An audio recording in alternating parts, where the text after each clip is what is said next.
안녕하세요. 생각보다 빠르게 쇼츠가 아닌 긴 영상으로 찾아뵙게 됐습니다. 계엄령 때문에 다들 임대차법의 개정에 대해 관심이 없는 것 같아 부동산 지식이 부족하지만 왠지 모를 키시감으로 영상을 업로드합니다. 이번에 임차인에 대한 무제한 갱신권 청구가 법안 발의로 올라왔습니다.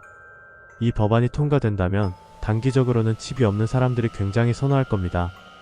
가진 사람들의 자산이 떨어지고 거주에 대한 보증이 한층 더 강화될 거라는 생각에 법안 발의를 환영할 겁니다.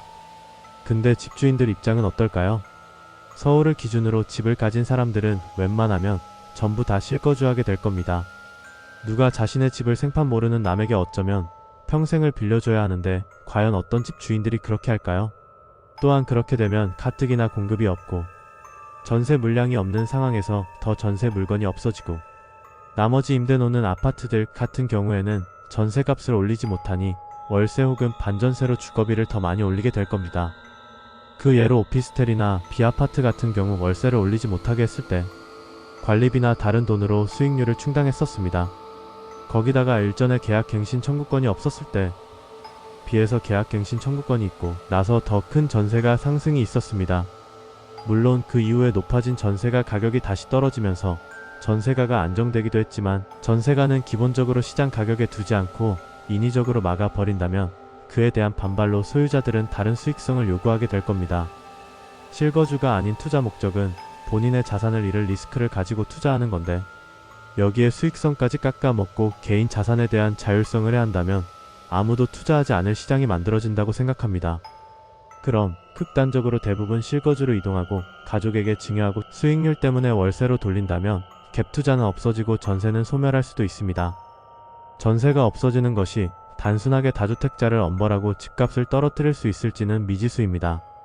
하지만 전세 매물이 없어진다는 것은 그만큼 월세 가격이 올라간다는 것입니다. 아니면 현금이 많은 예비 실수요자들이 집을 매수하려는 흐름으로 매매 가격이 더 올라갈 것입니다. 왜? 가격이 올라간다는 소리만 하냐? 궁금하실 겁니다. 지금 서울은 공급이 없습니다. 서울의 주택은 귀합니다. 누구나 원하니까요. 수요는 많은데 공급이 없다. 그럼 시장에서 가격이 올라가는 것은 불 보듯 뻔할 겁니다. 여기에 더해 제가 느끼는 키시감은 바로 이 부분입니다. 해외에서 큰 자본을 갖고 있는 회사들이 우리나라에서 임대사업을 하려고 한답니다. 우리나라에서 전세 사기로 인해 월세로 사람들이 몰려가니 월세 수익률이 나름 사업성이 보이나 봅니다. 그들이 옆에 끼고 있는 은행들은 보통 은행들이 아닐 겁니다. 세계에서도 알아주는 자금력을 갖고 있는 은행들과 외국 기업이 높아지는 월세 혹은 반전세 가격을 보고 렌탈료에 대한 수익성이 좋기에 우리나라에 들어오게 된다면 그만큼 우리나라 부동산이 외국으로 넘어갈 거라 생각합니다.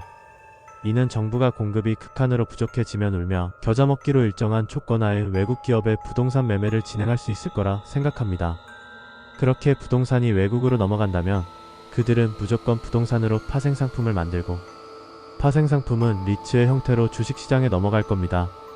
우리나라는 G7의 국가입니다. 이런 경제강국에서 나름 큰 월세 수익을 가져갈 수 있다면 파생상품을 안 만들 이유는 없죠.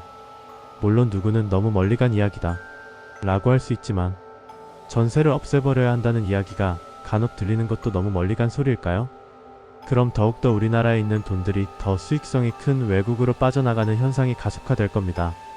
이는 제가 지난번 쇼츠에서도 이야기했었습니다.